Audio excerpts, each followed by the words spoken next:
కోట్ల మంది, ఒకళ్ళు కాదు ఇద్దరు కాదు, 10 కోట్ల మంది బంగ్లాదేశు, శ్రీలంక, నేపాల్, భూటాను, బర్మాల నుంచి వచ్చిన వాళ్ళు ఉన్నారు. అంటే మయన్మార్ నుంచి వచ్చిన వాళ్ళు ఇక్కడ ఈ దేశ పౌరులుగా చలామణి అవుతున్నారు. వాళ్ళని జాగ్రత్తగా వాడుతున్నారు.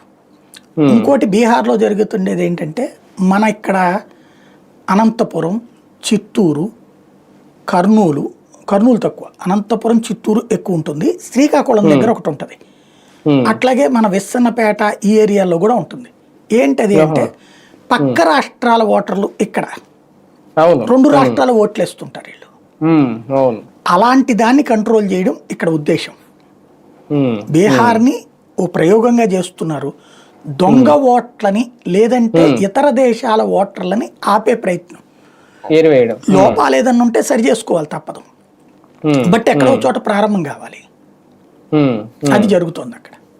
రాజకీయంగా కూడా ప్రస్తుతం నితీష్ కుమార్ ప్రభుత్వం ఇప్పటికే అంటే వాళ్ళ అధికారంలో ఉన్నారు కాబట్టి 120 యూనిట్ల వరకు విద్యుత్ ఫ్రీ అని చెప్పి ఆల్రెడీ ఈ నెల నుంచే స్టార్ట్ చేసేసారట. వాళ్ళు కూడా తేజస్వి యాదవ్ వాళ్ళు కూడా మేము వస్తే 200 యూనిట్ల వరకు ఉచితంగా ఇస్తాను. ఓకే, వాళ్ళ సగం పక్కన పెడితే వాస్తవానికి ఉచితాలను మొదటి నుంచి వ్యతిరేకించే భారతీయ